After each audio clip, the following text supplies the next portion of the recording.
ఇంగ్లీష్‌లో మాట్లాడాలంటే భయమా? మీలాంటి వాళ్ళ కోసమే spoken English personal training classes వెంటనే జాయిన్ అవ్వండి. నమస్తే రమగారు. నమస్తే జయ. రమగారు, ఎప్పుడు స్టోరీలు చెప్తూ ఉంటారు, అనేక రకాలైన హెల్త్ టిప్స్ కానీ టెంపుల్స్ సంబంధించి రకరకాల. అసలు ఇది మాట్లాడుకుంటున్నాం, ఇది మాట్లాడుకోవట్లేదని లేదండి రమగారు, మన ఇద్దరం అన్ని మాట్లాడేసుకుంటున్నాం. కింద కామెంట్స్ కూడా వచ్చేస్తున్నాయి, ఇది కూడా మీరు మాట్లాడేస్తారా, ఇది కూడా మీరు చెప్పేస్తారా అని. మీరు డాక్టరా? మీరేం పట్టించుకోవద్దు రమగారు, అసలు అలాంటివి పట్టించుకునే వద్దు. మనం డాక్టర్ని కాదని ఏమీ మాట్లాడట్లేదు, మీకున్న అనుభవాన్ని చెప్తున్నారు. అయితే ఈరోజు నాకు ఏం అడగాలనిపించిందంటే, అసలు మార్నింగ్ నుంచి నైట్ వరకు మీ దినచర్య ఎలా ఉంటుంది, ఏం చేస్తారు? అందరిలాగానే ఏముంది. నాకు ఇన్ని స్టోరీస్ చెప్తారు కదా, నేను ఎప్పుడూ మీకు కెమెరా లేకుండా అడుగుతాను, ఆఫ్ స్క్రీన్ అడుగుతాను కదా, ఇప్పుడు ఆన్ స్క్రీన్ అడుగుతున్నా. ఇన్ని స్టోరీస్, ఇన్ని టాపిక్స్, మీరు ఎంత వర్క్ చేయాలి ఇంట్లో కదా, చేయాలి. టైం ఎలా మేనేజ్ చేస్తారండి? ఇంట్లో మనకి పనులు ఉంటాయి, పిల్లలు, మగపిల్లలు, వంట కానీ మీకు పెద్దగా హెల్ప్ఫుల్గా ఆడపిల్లలు ఉన్నంత కాదు కదా. అసలు మార్నింగ్ ఆడపిల్లలు ఇవన్నీ కాదు రమ్మ గారు, మార్నింగ్ నుంచి చెప్పండి, అసలు మీరు ఏం చేస్తారు, ఎన్నింటికి లేస్తారు? 6:30, 7 మధ్యలో. ఇది వరకు బాగా ఎర్లీగా లేచేదాన్ని జయ. ఒక సంవత్సరంన్నరగా కొంచెం హెల్త్ డిస్టర్బ్ అయింది. మెనోపాజ్ ఇష్యూస్ వస్తాయి, నా ఏజ్ వచ్చేసరికి న్యాచురల్లీ వచ్చేవి, అందరికీ వచ్చినట్టే. అయితే వాటిని బీట్అవుట్ చేస్తూ ఉంటాను నేను. మామూలుగా ఈ స్టేజ్లో అందరికీ డిప్రెషను, విసుగు, జీవితం మీద చిరాకు, పక్కనున్న మనుషుల మీద ఇష్టాలు, విసుగు చాలా వస్తాయి, నాకు కూడా వస్తుంటాయి. ప్రతిసారి దాన్ని రాత్రిపూట దాన్ని తోసేస్తానన్నమాట. కాస్త ఎక్కువ బాగా నిద్ర పట్టకపోతే, రాత్రి బాగా పడుకోలేదు, మధ్యలో మెలకు వచ్చేస్తే కొంచెం లేటు, బాగా నిద్ర పట్టేసిందంటే 6, 6:10, 6:05 అలా లేచేస్తాను. ఓకే. అయితే ఇది వరకు చేసేవాళ్ళం కాదు, కానీ ఇప్పుడు ఫోన్లు చూసుకునే గోల ఒకటి ఉంది కదా. ఈ పొద్దున్నే 6ంటికి లేచి ఫోన్ మాత్రం తీయను నేను. 6 గంటలకు లేస్తే ఏదో ఒక తలుపు తీసి కాస్త గాలిని ఆస్వాదించడం ఒక 2 నిమిషాలు. అమ్మయ్య దేవుడా, ఇవాళ మంచి అవకాశం ఇచ్చావు. ఈ వాక్యం అనుకోకుండా రోజు మొదలు పెట్టినాం. అవును, మంచం నుంచి దిగటమే నేను కృష్ణ, రామ, కృష్ణ, పరంధామ, పరమాత్మ ఒక 6, 7, 8 పేర్లతోటి పిలిచి ఈరోజు మళ్ళీ మంచం నుంచి హాయిగా కాళ్ళు కింద పెట్టే అవకాశం ఇచ్చినందుకు దేవుడికి ఒక దండం పెట్టుకుంటాను. ఈ చేతులు చూసుకునే అలవాటు అవి నాకు లేవు. నేను చెప్పాను కానీ నేనేం చెయ్యను. అదే, నేను మాత్రం దేవుడికి విభవనామాలతో, ఖచ్చితంగా భగవన్నామాలతోటే లేస్తా. అది బాగా చిన్నతనం నుంచి అలవాటు. చిన్నప్పుడు అట్లా అనిపించేది కాదు, పేర్లు తలుచుకుంటూ లేచేదాన్ని. ఇప్పుడు మళ్ళీ నేను ఫ్రెష్గా లేచే అవకాశం ఇచ్చినందుకు, నిద్రలోనే పంపించేయకుండా అలా అనిపిస్తుంది అనమాట. కాదురమ్మ గారు, ఇంట్లో అమ్మ వాళ్ళు చేయటం మీకు అలవాటా, లేకపోతే అక్క వాళ్ళ దగ్గర నుంచి ఎట్లా మీరు పెరిగిన కొద్దీ నేర్చుకున్నారా ఈ అలవాటు? అంతే. నెక్స్ట్ గోవిందనామాలు అవి వినపడుతుండేవి, పెద్దవాళ్ళు చెప్పుకునేవాళ్ళు. పొద్దున్నే తెల్లవారుజామున 4ంటికే ఏవో ఒకటి, పొద్దున్నే లేచేసిన వాళ్ళు ఉంటారు కదా, అట్లా అలవాటు అయ్యింది.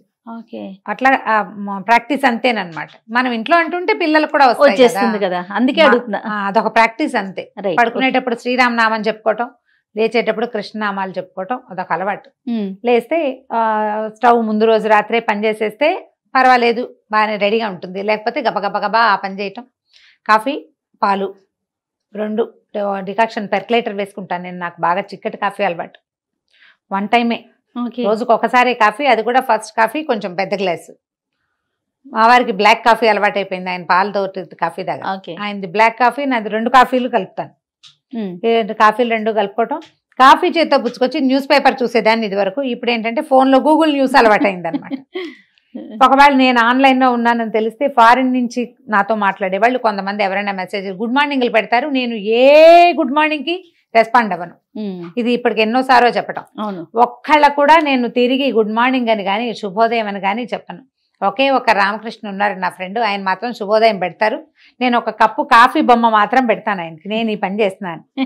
అది కూడా వారం రోజులకు ఒకసారి. ఆయన రోజు గుడ్ మార్నింగ్ నేను ససేమిరా పెట్టేయను. ఇక ఎవ్వరు ఎన్ని వందల మెసేజ్లు ఉన్నాయి గుడ్ మార్నింగ్లు, నేను ఎవ్వరికి రెస్పాండ్ అవ్వను. విచిత్రంగా నేను రెస్పాండ్ అవ్వకపోయినా మళ్ళీ మర్నాడు గుడ్ మార్నింగ్ వస్తూనే ఉంటుంది. ఏదో ఒక రోజు పెడతారనేమో, మేబీ. అంటే మీరు ఫోన్ చూస్తున్నారని మాకు తెలిసిందని చెప్పడం అనమాట. ఈ ఫోను, కాసేపు న్యూస్ చూడడం, ఈ కాఫీ అయ్యాక ఇంకా లేచి వంటింట్లోకి వెళ్తాం. రకరకాల పనులు, పూటకి టిఫిన్ ఏమిటి, దేవుడి పాత్రలు ఒకటి తోము పెట్టుకోవటం. రోజు అదొక ప్రోగ్రామ్ ఉంటుంది. వారికి పంచపాత్ర అవి తోమటం, నాకు దీపారాధన కుందులు నావి నేను గడికి పెట్టుకోవటము. ఇంకేమైనా చిన్న చిన్న పనులు, రాత్రి మడత పెట్టి మా కుర్చీలో పెట్టేస్తుంది మా సత్యవతి బట్టలు, అవి సర్దటం. ఇది రోజు చేయను, ఇది అసలు రొటీన్ కానే కదా. ఆ కుర్చీకేసి చూస్తుంటాను, అబ్బా ఈ బట్టలు సర్దాలి అని. విసుగొస్తుంది, కుర్చీ నిండిపోతుంది కదా, అప్పుడు సర్తాను అనమాట. నేను మానేసే పనులు చాలా ఉంటాయి, అందుకని నేను చదవగలుగుతా. టైం సరిపోదు కదా. సరిపోదు, బుర్ర ఎంతసేపు వీటి మీద ఆలోచిస్తూ ఉంటుంది. బట్టలు సర్దుకుందాం, ఇల్లు సర్దుకుందాం పెట్టుకుంటే ఇంకేం ఆలోచించలేం, వీటి మీదకి వచ్చేస్తుంది కదా ప్లానింగ్. దీని తర్వాత ఏముంది, ఇంకా బ్రేక్ఫాస్ట్ చేయటం, ఏదో ఒకటి ఏర్పరచడం, స్నానం చేసి రావటం, ఈ లోపల ఆయన పూజ చేసుకుంటారు. మా పిల్లలు పొద్దునే లేచి భోజనాలకి పాలకి వెంటపడే ఏజ్లు దాటేశాం కదా. ఇదివరకటి రోజుల్లో పరుగు వేరు, ఇదివరకు ఉన్నంత తాపీగా అసలు అప్పుడు ఎంత పని చేసేదాన్ని, ఇప్పుడు చాలా తాపీగా ఉన్నాను. పిల్లలు పెద్దవాళ్ళు అయిపోయారు, వరుస పనులు. అవును, ఒకవేళ షూట్కి రావాలంటే దీని ఏర్పాట్లు, చీరలు తీసి పెట్టుకోవటం. మా టీవీ షూట్ అయితే ఇంకా అది ఇంకో ప్రత్యక్ష నరకం. 10 ఎపిసోడ్లకు 8 ఎపిసోడ్లకు సరిపడా చీరలు తీసి పెట్టుకోవటము, వాటికి ఏదో కొంచెం మ్యాచింగ్ గాజులు. నేను పెద్దగా గాజులు వేసుకోవట్లేదు కదా, వాళ్ళకి కొంచెం ఇది వరకు బాగా డివోషనల్ కంటెంట్ కదా, కంటెంట్ అది కదా, దానికోసం మీరు ఇంత సింపుల్ గా ఉండటానికి అవకాశం ఉండదు. సో అవి సర్దుకోవటం. ఒకవేళ మా టీవీ షూట్ గనక నేను వెళ్లాల్సి వస్తే మార్నింగ్ బిలో 8 కంటే ముందే వంట మొదలు పెట్టేసుకుంటాను. బై 9:30 వంట చేసేసి నాకు ఒక 3 బాక్సుల్లో అన్నం, కూర, పులుసు అవి సర్దేసుకుని పెట్టుకుంటే 9:30 కారు వస్తుంది. ఇది ప్రతి వారంలో ఒక రోజు ఖచ్చితంగా ప్రోగ్రామ్. ఇది మిగతా ఒక 2-3 రోజులు నాకు ఇస్తారు. నీకు ఇచ్చే 2-3 రోజులు నువ్వు మార్నింగ్ 11కి పిలిస్తే అప్పుడు రన్నింగ్ రేస్ 8ంటికి వంట. అవును అవును. నువ్వు మధ్యాహ్నం పిలిచావనుకో అప్పుడు కొంచెం వంట స్లోగా చేస్తాను. నాకేంటంటే వంటకి 1 అవర్ మించి అక్కర్లే. 3 పదార్థాలకి పప్పు, కూర, చారు, లేదా కూర, ముక్కల పులుసు, పచ్చడి, వీటికి ఈ 3 పదార్థాలు మాకు సరిపడా రైస్కి నాకు 1 గంట చాలు. సూపర్. నేను బాగా స్పీడ్గా చేస్తాను. ఇప్పుడు నువ్వు ఛానల్లో నేను చేసే వంట కూడా అవునవునవును అట్లా అలవాటైంది. ముందుగా నువ్వు అనుకుంటారా రమ్మగారు రేపు ఇది అనేసి? అసలు లేదు, ముందుగా కూరలు తరిగి పెట్టుకోవటం. ఇప్పుడు ఒక 2-3 నెలల నుంచి మా సచివతి చాలా బలవంతంగా చిక్కుడుకాయలు, బెండకాయలు తరిగి పెట్టడం మొదలెట్టింది. ఫ్రిడ్జ్ లో ఉన్నాయని మర్చిపోయి మళ్ళీ కాయలు తీస్తుంటాను. నేను అలవాట్లేదు నాకు అట్లా, అప్పటికప్పుడు చేస్తాను. ఇదొక ప్రాక్టీస్. ఇప్పుడు ఈ ప్లాన్డ్ గా చేయటం ఒక పద్ధతి అయితే, ఏ ప్లాన్ లేకపోయినా ఏదో ఒకటి ఆ టైంకి చేసేయటం ఒక పద్ధతి. ఆ స్పీడ్ అలవాటు అయిపోయి అట్లా. నేను మా చిన్నకాయని చూసేదాన్ని జయ బాగా. మా ఆండక్క పని చాలా బాగుంటుంది, మంచి స్పీడ్. మా విజయకాయ పని కూడా చాలా స్పీడే. ఆండక్కది అన్ప్లాన్డ్ అయినా ఎంత పనైనా చేసేసే తీరనమాట. బాగా 5 ఏళ్ళు తనతో పాటు ఉన్నాను, వాళ్ళతో ఉన్నాను నేను. 6th to 10th క్లాసు మా చిన్నకాయ దగ్గర ఉన్నా. అందుకని బాగా దగ్గర నుంచి చూడడం వల్ల ఇక ఏ పని చేసేయటమే, చేసి అవతల పారేయటమే తప్పిస్తే ఇక వెనక్కి చూసుకునే పని లేదనమాట. ఇది అయిపోతాం, బ్యాగులు చదువుకోవటం. ఇప్పుడు ఇందులో నా చదువు లేదు కదా ఎక్కడ. అవును. ఒకవేళ నేను షూట్ లేకపోతే 12-12:30కి వంట అయిపోతే ఏదైనా ఒక పుస్తకం పుచ్చుకుని కూర్చుంటాను నేను. ఆ పుస్తకాల్లో కథలున్నాయి, వ్యాసాలున్నాయి, పాతవి పురాణం, సీతగారివి ఇల్లాలు ముచ్చట్లున్నాయి, మాలతీ చంద్ర వంటలు, పిండి వంటలు ఉంటాయి. తర్వాత ఏమో శ్రీరమణ గారివి మానవ సంబంధాలు, అలాంటి పుస్తకాలు కూడా ఇష్టం నాకు. అవి చదువుతుంటే ఏంటంటే నేను మాట్లాడడానికి నాకు ఒక కొత్త యాంగిల్స్ దొరుకుతూ ఉంటాయి. ప్రతిసారి మన యాంగిల్సే ఉండవు, నా ఆలోచనే కాదు. నా పద్ధతి ఏంటంటే ప్రతిసారి నేను కొత్తవి చదివినప్పుడల్లా నా ఆలోచన సాధారణంగా నేను నా ఐడియాస్ కొత్త దారులు వెతుకుతూ ఉంటాను. అందులోకి వెళ్తాను అండ్ దాన్ని అప్లై చేయడానికి ట్రై చేస్తాను. అది నేను అందరికీ చెప్తాను కూడా. మనిషి నిత్యము విద్యార్థిగానే ఉండాలి. నా పందా ఇంతే, నేను ఇంతే చేస్తా, నా పద్ధతి ఇదే అనడానికి వీల్లేదు. అది ఆ పందా ఎప్పుడు కుదురుతుంది? మనం ఉప్పేసి కారం వేసి చారపడేస్తాను చూడు, అక్కడ కుదురుతుంది నీ సొంత పందా. కానీ లైఫ్ లో కుదరదు. ఎందుకంటే లైఫ్ ప్రతిరోజు ఏదో ఒక కొత్త దాన్ని మనకి నేర్పిస్తుంది. మనకు అసలు తెలియని ఒక కొత్త కష్టాన్ని మన మీద పడేస్తుంది. మందే కాకపోవచ్చు అది, అవును, చుట్టుపక్కల వాళ్ళది కూడా. ఏదైనా ఒక కొత్త సమస్య వస్తే how to deal with that అనేది మనకి తెలియాలి కదా. బుక్స్ చదవటం వల్ల చాలా విషయాలు తెలుస్తాయి, చాలా కొత్తవి టాపిక్స్ రేజ్ అవుతా ఉంటాయి. ఇది కూడా మాట్లాడొచ్చా, ఇది కూడా ఉందా అనే విషయం అర్థమవుతుంది కదా రమ్మగారు. ఇప్పుడు పుస్తకంలో ఫోన్ లో కొన్ని యాప్స్ ఉన్నాయి, అవును, దాంట్లో నుంచి కథలు చదువుకుంటా. ఓపెన్ గా ఉన్న పుస్తకాలు చదువుతాను. షూట్కి వస్తే ఎట్లాగో సాయంత్రం దాకా ఇక్కడే సరిపోతుంది. అవును, మళ్ళీ ఇంటికి వెళ్తే రాత్రి వంట చాలా సింపుల్. నా తిండి చాలా తక్కువ కదా, అవును, నేనేదో కొంచెం తింటాను. ఒక రోజు తిన్న కూడా ఈవినింగ్ ఏదైనా స్నాక్ లాంటివి తింటే రాత్రికి జంపే. ఆయన వాళ్ళకి భోజనం, మాకేంటంటే వారికి వేరు, పిల్లాడికి వేరు. పిల్లలు అన్నం తింటారు, ఆయనకి రొట్టెలు కావాలి. ఈ 2 చేస్తాను. ఇది ఏళ్ల తరబడి అట్లా అలవాటైపోయింది. ఏదో ఒకటే చేయటం లేదు. కాదు రమ్మగారు, ఎంత లేట్ అయినా మళ్ళీ మీరు వెళ్ళి చేయాల్సిందే వంట. రాత్రి 10ంటికి వెళ్ళినా నేను చపాతీలు చేయవలసిందే. మేము ఎగ్జిబిషన్కి వెళ్ళి తిరిగి వచ్చి మళ్ళీ ఇంటికి వచ్చి చపాతీలు చేసుకుంటాం. అట్లా అయితే ఒకటి ఉంది, చపాతీల్లోకి కూరే కావాలన్న నియమం లేదు. బెల్లం పాకం, ఓకే, ఖర్జూరాల పాకం, అది కాకపోతే ఫ్రూట్ జాము, అది కూడా మా వారికి నడుస్తుంది. ఓకే, కాబట్టి కూర కంపల్షన్ లేదు కదా, రొట్టెలే కంపల్సరీ. పిల్లలకి ఏదైనా కూర వేపడో ఏదైనా చేయాల్సి, ఇవి ఏంటంటే స్పీడ్ గా చేసి పారేసే అలవాటు వల్ల ఇది కుదురుతుంది. అవునవును, అలవాటు వల్ల, ముఖ్యంగా అలవాటు వల్ల. తర్వాత సాయంకాలం 9:30 అవ్వగానే 9:30 మళ్ళీ అగైన్ పుస్తకం, మళ్ళీ 9:30 పుస్తకం పట్టేసుకుంటారు. ప్రతి రోజు 9:30కి ఏదర్ ఫోన్ లో లేదా పుస్తకంలో పెట్టుకోవాల్సింది. ఎన్నింటి వరకు ఉంటున్నారండి నైట్? 11. ఆ 9:30కి వచ్చి నాకేమన్నా కాల్స్ వచ్చినా, కొన్ని కౌన్సిలింగ్ కాల్స్ ఉంటాయి కదా, ఈ కౌన్సిలింగ్ కాల్స్ ఉన్నప్పుడు ఇక పుస్తకాలు క్యాన్సిల్.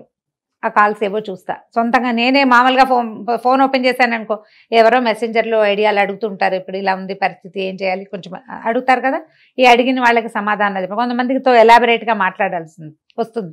కొంతమంది వాయిస్ మెసేజ్, ఇది వరకు టైప్ చేసేదాన్ని, నాకు కూడా విసుగు పుట్టింది. పర్వాలేదులే, వాళ్ళు కావాలంటే ఎవరికైనా దాన్ని పంపించుకుంటారు. అవునవునవును, అలా అనుకుని ఇప్పుడు అందరికి వాయిస్ మెసేజ్లే భలే హ్యాపీ అనిపించేస్తుందండి. ఈజీగా ఉంటుంది, వాళ్ళు కూడా ఒక సాటిస్ఫాక్షన్ ఉంటుంది. అడిగాము అమ్మ ఆన్సర్ చేశారు అని ఒక సంతోషంగా ఉంటుంది కదా. సో ఇవి చేయటం.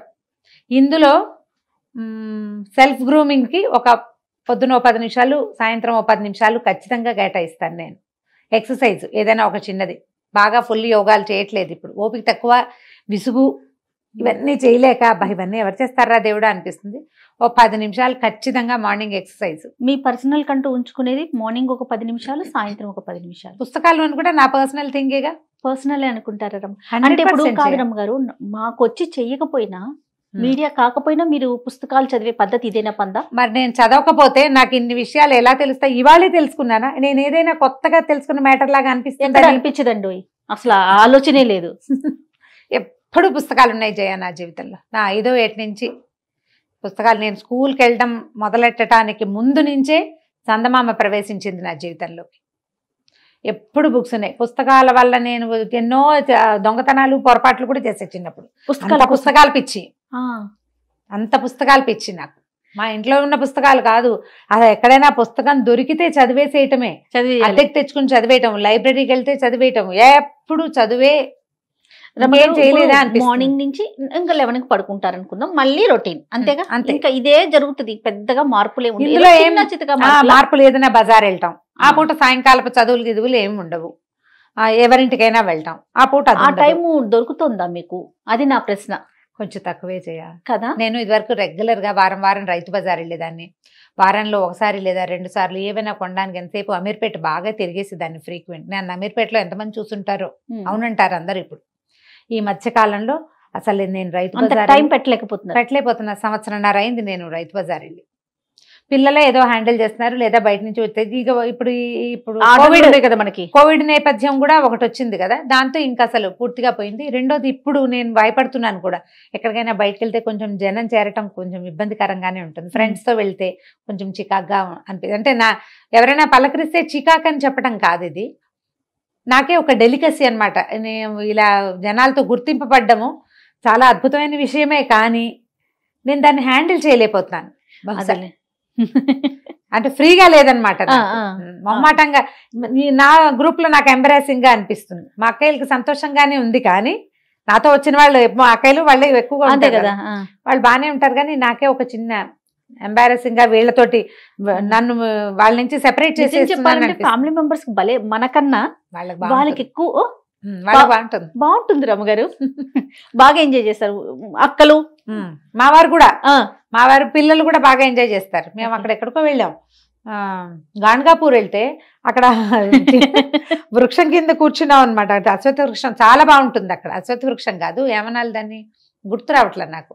మా స్వామివారిది చెట్టు ఉంటుంది కదా, మన దత్తాత్రేయ స్వామివారు ఉండే వృక్షం, ఐడియా లేదు రమ్మగారు నాకు. ఆ చెట్టు కింద కూర్చున్నాం. చుట్టూతా అన్ని గట్లు గట్లుగా ఉండి అందరు రాసుకుంటారు, చదువుకుంటారు. ఈ గురు చరిత్ర పారాయణ చేసుకునేందుకు వీలుగా దీపం పెట్టుకుని చదువుకోవచ్చు. నేను మామూలుగా నామాలు రాసుకునే అలవాటు ఉంది నాకు. ఆ పుస్తకం పుచ్చుకెళ్ళి అక్కడ రాసుకుందామని రాసుకుంటున్నా. ఎవరు అమ్మాయి అంటే మీరు రమారావు కాదండి, అందరూ మరాఠీ వాళ్ళు, కన్నడ వాళ్ళు.